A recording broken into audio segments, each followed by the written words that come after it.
अस्सलामु अलैकुम नाज़रीन, इस किस्त के आगाज़ में हम देखते हैं कि मस्जिद अक़सा के मिंबर के साथ सब लोग मौजूद होते हैं।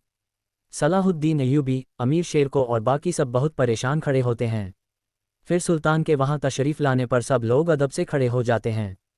सलाहुद्दीन अय्यूबी आगे बढ़ने लगते हैं मगर सुल्तान उन्हें पीछे कर देते हैं और गुस्से से कहते हैं कि तुम लोग जा सकते हो। ये सुनते ही असर अपने सिपाहियों के साथ वहाँ से रवाना हो जाता है। काराते गुन भी वहां से जाने लगता है मगर सलाहुद्दीन अय्यूबी को गुस्से में देखकर रुक जाता है। फिर सुल्तान मिंबर के पास जाकर पूछते हैं, क्यों हमने यह मिंबर बनाया? तो शेर को कहता है, मस्जिद अक़सा के लिए मेरे सुल्तान। इस पर सुल्तान कहते हैं, अच्छा तो फिर मैं आपसे पूछता हूँ शेर को, क्या हम इतने सालों से इस मिंबर को इसकी असल जगह यानी कुद्स की मस्जिद उल अक़सा में रखने के लिए नहीं लड़े? क्या हम इसके लिए मिस्र नहीं गए? क्या तुम लोग नहीं जानते कि कुद्स का रास्ता कहाँ से होकर गुजरता है? शेर को कहता है, हम जानते हैं मेरे सुल्तान। तो सुल्तान गरजते हुए कहते हैं, अगर तुम जानते हो तो फिर इस शर्मिंदगी के साथ वापस क्यों आए? तुम कैसे इस्लाम की असल सरजमीन को छोड़ सकते थे? अब तुम मेरे सामने कैसे खड़े हो सकते हो? रोकी कहता है, सुल्तान अगर मुमकिन है तो क्या हम इस मामले पर निजी कमरे में बात कर सकते हैं? सुल्तान जवाब देते हैं, क्या तुम शर्मिंदा हो ए रोकी? क्या तुम्हें निजी कमरे में वो इज्जत मिल जाएगी जो तुम्हें तलवार से नहीं मिली? यहाँ तक कि उलमा और सूफिया ने भी तुम्हारी शिकस्त के बारे में सुना है। अब अगर महल के लोग भी सुन लेंगे तो इसमें क्या ज़्यादा हो जाएगा? फिर सुल्तान कहते हैं, अब एक एक करके मुझे बताओ कि वहाँ क्या हुआ था। दूसरी जानिब कुद्स में सबीला आगे बढ़ रही होती है। उसका सामना बालियान से होता है। बालियान कहता है, मैं तुम्हारा इंतज़ार कर रहा था। वहाँ से गुजरने वाला लौट गए उन्हें देखकर छुपकर बातें सुनने लगता है। सबीला कहती है, मैं भी तुमसे मिलना चाहती थी बालियान, तुम्हारा शुक्रिया अदा करने के लिए जो कुछ तुमने लॉर्ड जॉय के लिए किया। बालियान कहता है, ऐसी कोई बात नहीं, मैंने वही किया जो मुझे करना चाहिए था। बादशाह ने मुझे मिस्र में एक खास फ़र्ज सौंपा है। चाहे मैं इसे कबूल करूं या ना करूं, मेरे मुस्तकबिल पर असर पड़ेगा और लॉर्ड जॉय की आज़ादी भी इसी पर मुनहसर है। सबीला पूछती है, तो फिर तुमने क्या कहा? बालियान जवाब देता है, मैंने इसे कबूल कर लिया है, मैं मिस्र जाऊंगा। ये सुनकर सबीला खुश होकर उसके गले लग जाती है। तभी लॉर्ड गाय आगे बढ़ता है और कहता है, दो पुराने मोहब्बत करने वाले मिल गए, आपने एक दूसरे को बहुत याद किया होगा। ये देखकर सबीला परेशान हो जाती है।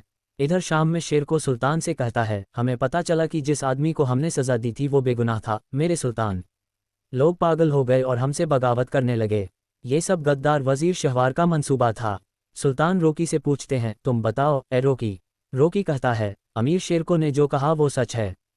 हम शहवार की चालों के शिकार हो गए। हमने महमूद नामी एक साबिक मिस्री फौजी को फांसी दे दी। ये सब शहवार की गद्दारी थी। सुल्तान कहते हैं, यानी तुम्हारी तलवार शहवार की चालों को रोकने में नाकाम रही। क्या ऐसा ही है ए रोकी? फिर सुल्तान काराते गुन और सलाहुद्दीन अय्यूबी की ओर रुख करते हैं।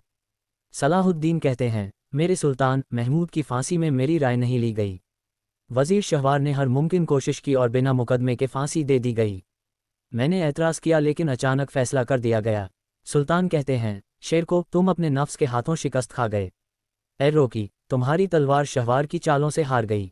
अमीर सलाहुद्दीन, तुम हक की बात पूरी ना कर सके। सुल्तान का गुस्सा इतना बढ़ जाता है कि सब खामोश हो जाते हैं। दूसरी तरफ कुद्स में शमसा और राहिबा लोसिया का मिलना एक जज्बाती मंजर पेश करता है।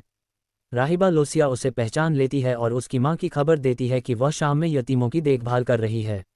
उधर सुल्तान मिंबर को देखकर कहते हैं, अब इसे मस्जिद उल अक़सा में रखना सिर्फ मेरी मोहब्बत नहीं बल्कि पूरी उम्मत की दुआ है। लेकिन तुम लोगों ने उम्मत के ख्वाबों को जला दिया। सुल्तान शेरको से कहते हैं कि वह इसे जलाए, मगर शेरको रोते हुए माफ़ी मांग लेता है और कहता है, मुझे एक और मौका दें मेरे सुल्तान। उसकी बेबसी देखकर सुल्तान नर्म पड़ जाते हैं और उसे माफ़ कर देते हैं।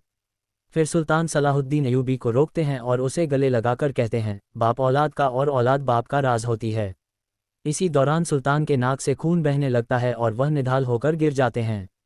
सलाहुद्दीन उन्हें संभालते हैं और घबराकर मेरे सुल्तान बाबा पुकारते रहते हैं। इस किस्त के आखिर में बताया जाता है कि तारीख के मुताबिक सुल्तान नूरुद्दीन की वफ़ात जहर दिए जाने से हुई थी, जब वह हम लोगों के साथ बैठकर खाना खाते थे। नाज़रीन, ये किस्त हमें गहरी सीख देता है और तारीख को खूबसूरत अंदाज में पेश करता है। अगर आपको वीडियो पसंद आई है तो इसे लाइक करें, अपनी राय दें और चैनल सब्सक्राइब करना न भूलें। अल्लाह हाफ़िज़।